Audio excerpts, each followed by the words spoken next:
అల్లుడు గారు ఇదేంటండి ఎవరో చచ్చిపోయినట్టు దిగాలుగా కూర్చున్నారేంటండి మావా అల్లుడు అల్లుడు నా బేటీకి ఏమీ కాల 300 కప్పలు తిన్న పావులాగా నిగడ తీసుకొని పడుకొని ఉంది. చూపిస్తా పద. చూడు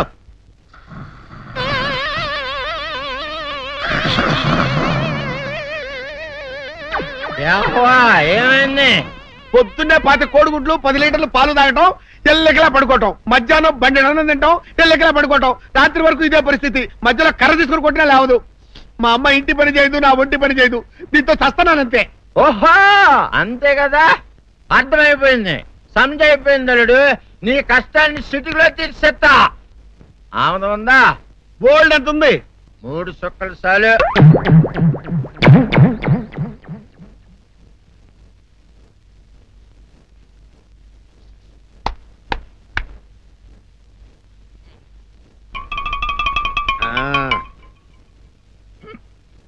అల్లుడు చెప్పు, ఇప్పుడు ఏం పని చేయాలి? ఉదయం లేవగానే ఇల్లు వాకిలి చిమ్మి రంగవల్లులు దిద్దటం, ఇంట్లో వాళ్ళ బట్టలన్నీ ఉతకటం, వంట వార్పు చేయడం. అంతేనా? అంతే మామ, నీ మీసమదొట్టు. వెంకట సుబ్బమ్మ ఉఠో, నీ కాలు అందరి మీద బయట కట్టా, బయటికి దాలో.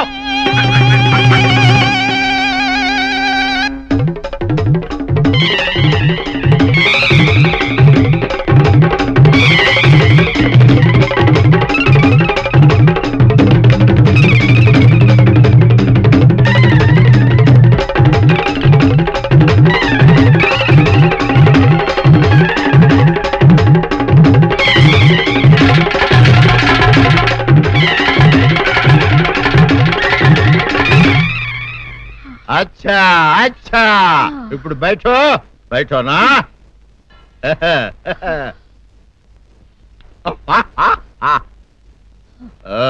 అల్లుడు ఇప్పుడు అందరికీ సంతోషమే కదా? సంతోషమే. అమ్ముడు వెళ్ళొస్తా. వెళ్తూ మామ నీ కూతురు ఇంటి పని అంతా శుభ్రం చేసింది. అది అంటే అది మరి ఆ పను నీ పైన ఓహో అర్థమైంది అల్లుడు, అర్థమైంది. అల్లుడు రాత్రికి శోభనంగా అందంగా అలంకరించుకో, ఆ తర్వాత నేను చూస్తా. ఆ శ్రమ నీకెందుకులే మావా. సాధారణంగా అల్లుళ్ళు కట్నం కింద కార్లు, స్కూటర్లు, వాచీలు, ఉంగరాలు అడుగుతారు కదా. నేను నిన్ను ఇప్పుడేమైనా ఏమైనా అడిగానా మావా? ఏవాడాలా? ఇప్పుడు చిన్న చిరుకాన కోరతాను, కాదనకుండా ఇస్తావా మావా? బిల్కుల్ తప్పకుండా ఇస్తావు కదా మావా. ఓ నా మాట కాదనగను మావా. ఒట్టు ఒట్టా, నీకు దండం పెడతా నీ డోలీ మావా. దీన్ని తీసుకొని వాయించి మీ అమ్మాయి చేత పని చేయించుకుంటా. ఓహో क्या दिमाग है रे तुम्हारा बेटा? बजाओ, ले जाओ ये डोल, अच्छा तरह बजाओ. बजाता मावा, तू जाओ, तू जाओ. जातू रे. बजाता हूँ मावा. सर्पसुंदरी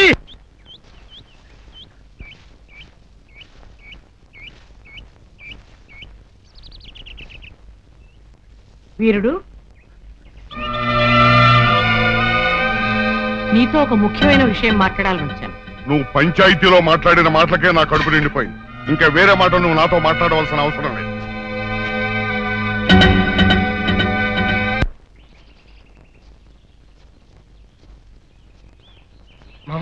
పొరపాటు చేశాం. నిన్న మనం పోలీస్ కంప్లైంట్ ఇచ్చి సుందరిని హాస్పిటల్కి పంపించుంటే అసలు రేపు జరగని విషయం బయటపడి. ఇప్పుడు ఏమనుకునే ఏం ప్రయోజనం రా? ఏం సందేహం లేదురా, నీ తాతయ్య చెప్పినట్టు ఖచ్చితంగా ఇందులో ఏదో కుట్రుంది. అసలు నా అనుమానం ఇందులో బుల్లిరాజు గారి హ్యాండ్ కూడా ఉందేమోనని. ఈయన సుందరిని పెళ్లి చేసుకుంటే వాడికి వచ్చిన లాభం ఏంట్రా? బుల్లిరాజు గారి సౌందర్యాన్ని వల్లేసుకుని ట్రై చేశాడు రా. ఆ అమ్మాయి మన సీను గారిని ప్రేమిస్తుంది కదా, ఆ ఈర్ష్యతో ఈ పని చేసి ఉండొచ్చు కదా.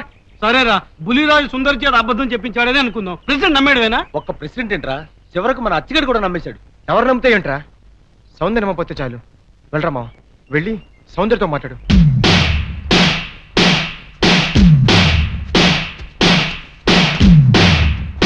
గుడ్లగా మావా.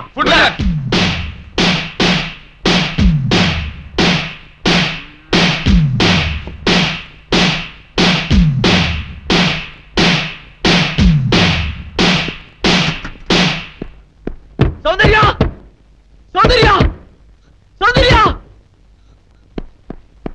సౌందర్య సౌందర్య సౌందర్య సౌందర్య ఒక్కసారి నీతో మాట్లాడాలి ప్లీజ్. తల్తి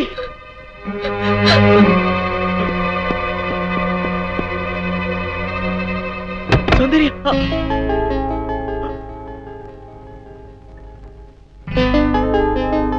ఆగు. ఎందుకు వచ్చావు? నేను సౌందర్యతో మాట్లాడాలి. అవసరం లేదు. అయినా సిగ్గు లేకుండా ఏ మొహం పెట్టుకొచ్చావు ఇక్కడికి? ఒక ఆడపిల్ల జీవితం నాశనం చేసి బజారు పాలు చేశావు. మమ్మల్ని ఇలా బ్రతకని. వెళ్ళు, వెళ్ళిపో. నేనెవరిని మోసం చేయలేదు. వాళ్ళే నమ్మి నిందేశారు.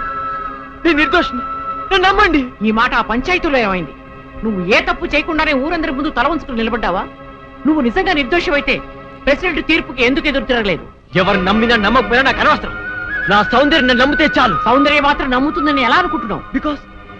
Because she loved me so much. సౌందర్యం నన్ను ఎంతగా ప్రేమిస్తుందో మీకు తెలియదండి.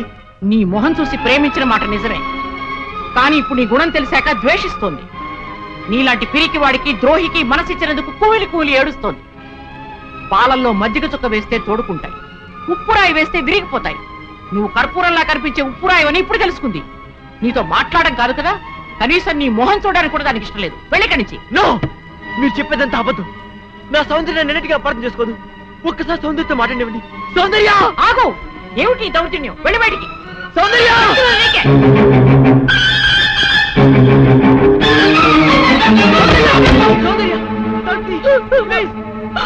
సౌందర్య సౌందర్య సౌందర్య సౌందర్య ఒక్కసారి తల్లి ప్లీజ్ నా మాట విను. సౌందర్య సౌందర్య సౌందర్య సౌందర్య నేను చెప్పేది విను. ఊళ్ళో వాళ్ళందరూ నేను తప్పు చేశారంటారు. వాళ్ళతో పాటు నువ్వు నమ్ముతున్నావా? Soundarya please let them die, let them go to hell, let's not care them.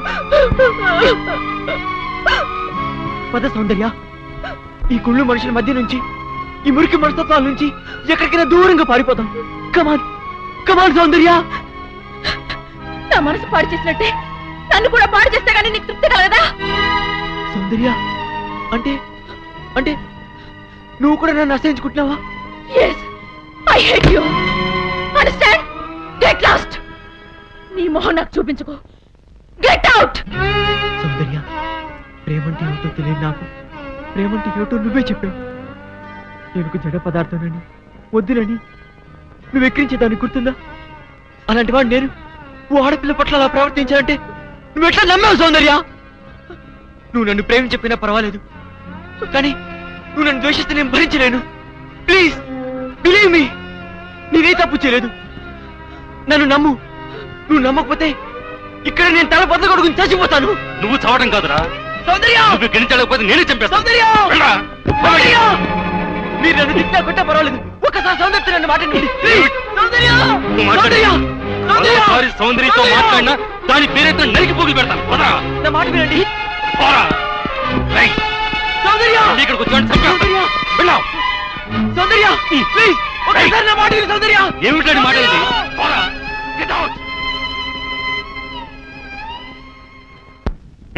వేరే ఎదురా వేరే ఎదురా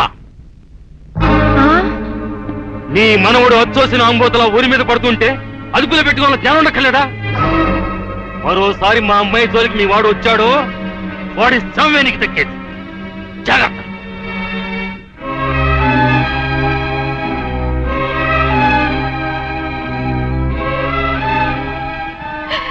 ఎందుకు వచ్చిన గొడవరా నాయన? చూడు వాళ్ళంతా ఎలా కొట్టారు. ఎందుకురా నీకు ఈ గొడవ?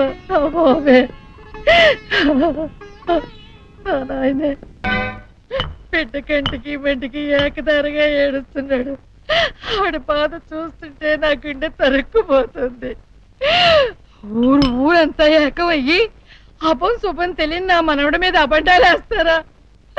వీళ్ళ కష్టం కాల, వీళ్ళ దినాలు పెట్ట పాపించేదాన్ని. లక్షలు కుమ్మరిస్తామని సంబంధాలు వస్తే లక్ష్మీదేవి లాంటి పిల్ల ఆడికి పెళ్ళంగా రావాలని అన్ని పోతున్నాను. ఆడి కర్మ ఇలా కాలి ఆ టీ కుట్టు దాన్ని చేసుకోవాల్సిన కర్మ పట్టింది. మీరెందుకు ఏడవడం? నా చెల్లి బతుకిలా నాశనమైనందుకు నేను ఏడవాలి గాని వీయపురాలు గారు. గీపురాలు గీపురాలు అన్నావంటే పళ్ళు రాలిపోతాయి. చింతకా ఏం కాదు, నా చెల్లి నీ మనోడి పెళ్ళామైతే మనం వీయపురాలం కాదా ఏంటి? ఆ మాత్రం మాకు వావి వరుసలు తెలుసండోయ్. మాది అసలే దొరల వంశం. ఇంతకి ముహూర్తాలు ఎప్పుడెట్టిస్తున్నారు? ముద్రష్ట పంచాయతీ తీర్పిచ్చాక పెట్టించుకు చస్తామా? ఆయన ఆ పని మీదే వెళ్ళారు. ఆ ముక్క సరిగా చెప్పొచ్చుగా, దానికంత ఇసుకోవడం దేనికో.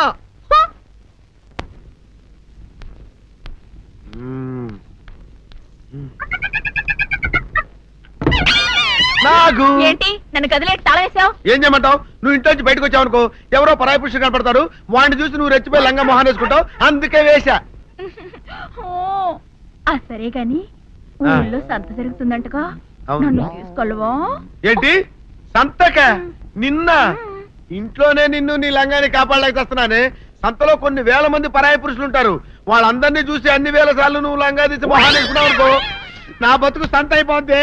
అంటే నన్ను ఇలా 4 గోళ్ల మధ్య బంధించాలడా? నేను ఊరుకోను. ఊరుకోపోతే ఏం చేస్తావే? చస్తావా? ఊరేసుకొని చావు. నేనెందుకు చెప్తాను? ఏరే మంచోడు చూసుకొని లేకపోతాను. అమ్మో, నీకు దండం పెడతానే, ఆ పని చేయకే. ఇప్పటికే అవమానంతో చచ్చిపోతున్నాను, ఆ పని చేసావంటే నేనే ఊరేసుకొని చేస్తాను. మరైతే నన్ను సంతకి తీసుకెళ్తావా? సంతకే? గొప్ప చిక్కే. అలాగే, గొప్ప ఐడియా వచ్చింది. సంతకి తీసుకెళ్తా, నీ కళ్ళకి గంతలు గడతా. కళ్ళ గంతలు కట్టుకుంటే సంత చూసి దట్టమ్మా. అవును, నీ పక్కన నేను ఉంటాను కదా, అక్కడ జరిగేవన్నీ డీటెయిల్డ్ గా చెప్తా. కను చూపు కరువైన వారికైనా కనిపించి కనువిందు కరిగించు రీతేట ఇట ఇటు నడపే.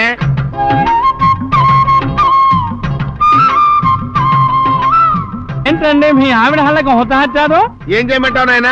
సంతలో ఇంతమందికి కళ్ళకి గంతలు కట్టలేను కదా. అసలు హొద్దెన్ను హత్తాలండి. ఇప్పుడు చెబితే దడుచుకొని చేస్తావు గాని, తీరికి దొరికినప్పుడు ఇంటికి రా, డీటెయిల్డ్ గా చెప్తా. వంతలుగా హమ్మంతాలా ఇవాళ హోల్ తెచ్చుకోమంతాలా? ఓరని అబ్బప్ప.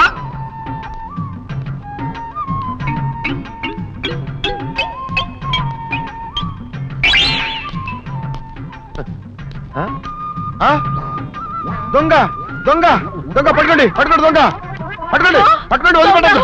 అయ్యో పరాయి పురుషులు. పట్టుకోండి, పట్టుకోండి, దొంగ దొంగ విధవా. దొంగ దొంగ నన్ను పట్టుకోవడం కదా. అక్కడ చూడు సూపర్ సీన్. తిరిగితే పారిపోదాం అనుకుంటున్నావా? ఏం జరుగుతుంది అక్కడ?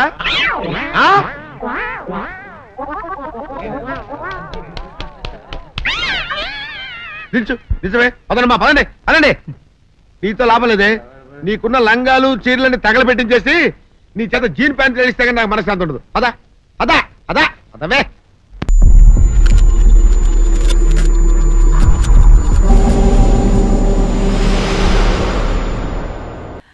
హాయ్ వ్యూవర్స్, విండ్ చైమ్స్ అంటే మ్రోగే చిరుగంటలు. ఇవి ఇంట్లో పెట్టుకుంటే మనిషికి అదృష్టం మారుతుందా? అసలు నిజంగా ఇవి అదృష్టాన్ని కలుగజేస్తాయా? అదృష్టాన్ని తెచ్చిపెట్టే వస్తువులు అంటూ కొన్ని ఉంటాయంటే మీరు నమ్ముతారా? అసలు ఇవి నిజంగానే మన జీవితంపై ప్రభావం చూపుతాయా? ఎందుకు ఈ విండ్ చైమ్స్ అదృష్టానికి సంకేతంగా భావిస్తారు? ఇది నిజమేనా లేక కేవలం అపోహేనా? ఈ విండ్ చైమ్స్ని సరైన స్థానంలో ఉంచడం ద్వారా అదృష్టాన్ని ఎలా పొందవచ్చు? మీ గదిలో దీనిని ఉంచుకోవడం ద్వారా మీ తలరాతని ఎలా మార్చుకోవచ్చో చూద్దాం. అసలు ఈ విండ్ చైమ్స్ మనిషి అదృష్టాన్ని ఎలా ప్రభావితం చేస్తాయో తెలుసుకునే ముందు అన్వీల్ ఫ్యాక్ట్స్ ఛానల్ని ఇప్పుడే సబ్స్క్రైబ్ చేసుకోండి. అలాగే మరిన్ని లేటెస్ట్ వీడియోస్ కోసం డిస్క్రిప్షన్లో ఉన్న లింక్ని క్లిక్ చేసి మా ఛానల్ని ఇప్పుడే సబ్స్క్రైబ్ చేసుకోండి. మన జీవితం అనేక విషయాలపై ఆధారపడి ఉంటుంది. కొన్ని వస్తువులు మనకి ఆనందాన్ని కలిగిస్తే మరికొన్ని దుఃఖాన్ని కలిగిస్తాయి. అలాంటి వాటిల్లో ఈ విండ్ చైమ్స్ ఒకటి. ఫెంగ్ చూయి ప్రకారం విండ్ చైమ్స్ లో ఉన్న రాడ్ల సంఖ్య కూడా పరిగణంలోకి తీసుకోవాలి. రాడ్ల సంఖ్య 5 ఉంటే ఆరోగ్యానికి, 7 ఉంటే అదృష్టాన్ని తెస్తుందట. ఇవే కాకుండా 6, 7, 8, 9 సంఖ్యల్లో ఉన్న రాడ్లు ఉన్న విండ్ చైమ్స్ కూడా అదృష్టానికి సంకేతం. ఎవరి కుటుంబంలో అయినా కుటుంబ కలహాలు ఉంటే ఆ కుటుంబంలో వెంటనే 2 లేదా 3 రాడ్ల గల విండ్ చైమ్స్ని కొనుక్కొని ఇంట్లో పెట్టుకుంటే ఇల్లు ప్రశాంతంగా ఉంటుంది. అయితే వీటిని ఎక్కడ వేలాడదీయాలో తెలుసా? అసలైతే వీటిని ఇంటి గుమ్మంలో వేలాడదీయాలి. ఒకవేళ ఇంటి లోపల పెట్టుకుంటే కనుక ఆ ప్రదేశానికి ఎక్కువ గాలి వెలుతురు తగిలేలా చూసుకోవాలి. దీని వలన గాలి వేసినప్పుడు వీటికున్న చిరుగంటలు మోగుతాయి. మీరు ఆరోగ్యంగా ఉండాలి అనుకుంటున్నారా? అయితే వీటిని ఆఫీస్లో లేదా ఇంట్లో 3 ద్వారాల కూడలిలో పెట్టుకుంటే ఎటువంటి వ్యాధులు ఉండవు. 6 రాడ్లున్న విండ్ చైమ్స్ మన ఇంట్లో పెట్టుకుంటే నెగిటివ్ ఎనర్జీని తరిమివేసి ఆ ప్రదేశాన్ని పాజిటివ్ ఎనర్జీతో నింపుతుంది. ఇది విరిగినా లేదా దీనిలో నుండి వచ్చే శబ్దం తేడా అనిపించినా విండ్ చైమ్స్ని వెంటనే తీసేయాలి. ఫెంగ్ షూయ్ ప్రకారం పాడైన విండ్ చైమ్స్ మంచి కంటే చెడుని కలిగిస్తాయి. అందువల్ల ఏమాత్రం తేడా కనిపించినా దీనిని వెంటనే ఇంట్లో నుంచి తీసి పారేయాలి. సో ఈ విండ్ చైమ్స్ యొక్క ప్రయోజనాల గురించి తెలుసుకున్నారు కదా. ఈ వీడియో మీకు నచ్చినట్టయితే లైక్ చేయండి, షేర్ చేయండి. మరిన్ని అప్డేట్స్ కోసం మా ఛానల్ని ఇప్పుడే సబ్స్క్రైబ్ చేయండి.